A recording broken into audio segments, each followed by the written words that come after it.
मध्य प्रदेश में राज्यसभा की खाली हुई सीट के लिए बीजेपी ने अपने उम्मीदवार का ऐलान कर दिया है। हम आपको बता दें कि सिंधिया के चुनाव जीतने के बाद जब राज्यसभा की सीट से उन्होंने इस्तीफा दिया था और लोकसभा पहुंचे हुए थे, तब मध्य प्रदेश की राज्यसभा सीट जो थी वो खाली हो गई थी, जिसके लिए कवायद की जा रही थी कि मध्य प्रदेश के ही किसी नेता को इस पर जगह दी जाएगी। लेकिन बीजेपी ने सब कुछ सौंपा दिया। बीजेपी ने और केरल से प्रत्याशी अपना बना दिया है जॉर्ज कुरियन को।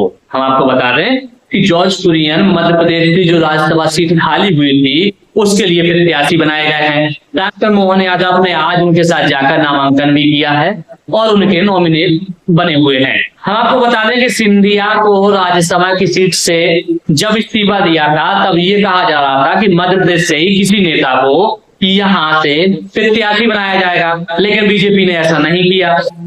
ऐसा माना जा रहा था कि नरोत्तम मिश्रा, केपी यादव, कुछ ऐसे नाम थे जिन्हें मध्य प्रदेश से हो सकता था कि बीजेपी राज्यसभा में भेज दे, लेकिन बीजेपी ने ऐसा नहीं किया।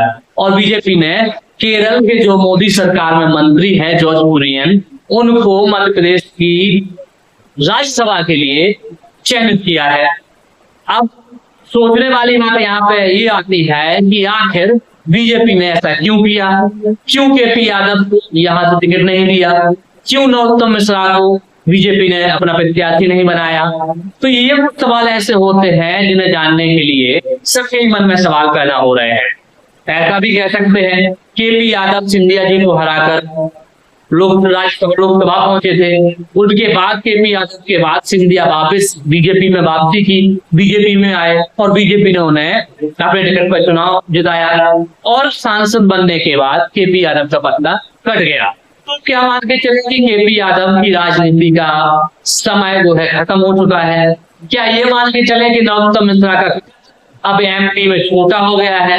या ये मानकर चले कि बीजेपी एमपी के नेताओं पर भरोसा ही नहीं कर रही है? आप जानते हैं कि एमपी बीजेपी के लिए वो गढ़ रहा है जहां से बीजेपी के लिए एमपी ने 29 के 29 सांसद जिता कर दिए, लेकिन बीजेपी ने आला कमान ने क्या किया? जॉर्ज कुरियन केरल से ले आए और राज्यसभा का उम्मीदवार बना दिया। केपी यादव, नरोत्तम मिश्रा, इनको उम्मीदवार नहीं बनाया। तो अब केपी यादव का क्या होगा?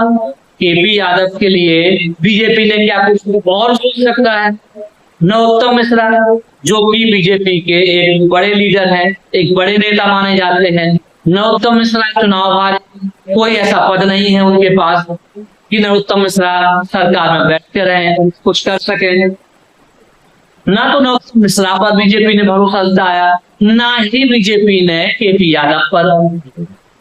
या ये माने कि केपी यादव और सिंधिया जी की बनती नहीं है। कुछ ऐसे बहुत से सवाल हैं जिन पर आपको विचार करना होगा, जो आपके लिए बहुत विचार हो सकते हैं, लेकिन सोचने वाली बात है। जिस मध्य प्रदेश ने 29 की 29 सीटें बीजेपी को जिताकर दे दी लोकसभा में, उसी मध्य प्रदेश के किसी भी नेता पर बीजेपी ने भरोसा नहीं जताया। और क्या हुआ कि केरल से लेके आए जॉर्ज कुरियन को उन्हें राज्यसभा का उम्मीदवार बना दिया। हम आपको बता दें कि सिंधिया के छोड़ने के बाद सीट 2 साल के लिए राज्यसभा की सीट बची हुई है। 2 साल के लिए ये सीट अभी खाली है, 2 साल बाद फिर चुनाव होंगे। तो ये भी कहा जा रहा है कि नरोत्तम मिश्रा ने तो मना कर दिया कि 2 साल के लिए वो राज्यसभा नहीं जाएंगे, लेकिन केपी यादव की तरफ से ना तो मना किया गया, ना ही केपी यादव के लिए कुछ बड़ी जिम्मेदारी दी गई। इससे पहले अगर आप पीछे थोड़े जाएंगे और याद करेंगे तो जब बैंक में जाएंगे तो आपने देखा होगा कि अमित शाह गुना आए हुए थे। उस वक्त उन्होंने भरे मंच से कहा था कि केपी यादव के लिए बीजेपी ने कुछ सोच रखा है।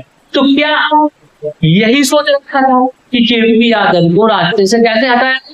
केपी यादव को टिकट क्यों नहीं दिया बीजेपी ने? ये बहुत से सवाल है, सोचना होगा इन सवालों के लिए। अब टिकट जब सामने आया, नाम सामने आया, तो नाम आया है जॉर्ज कुरियन का, जिन्हें आज जिन्होंने नॉमिनेशन किया। मध्य प्रदेश के मुख्यमंत्री शामिल रहे, मध्य प्रदेश के प्रदेश अध्यक्ष वी डी शर्मा शामिल रहे, और भी ऐसे नेता रहे जो नॉमिनेशन के समय उनके साथ रहे। अब मध्य प्रदेश से तय हो गया है कि जॉर्ज कुरियन की राज्यसभा जाने वाले हैं। जानकारी आपको कैसे लगी हमें कमेंट करके जरूर बताइएगा और ऐसी खबरों के लिए हमारे साथ जुड़े रहिएगा।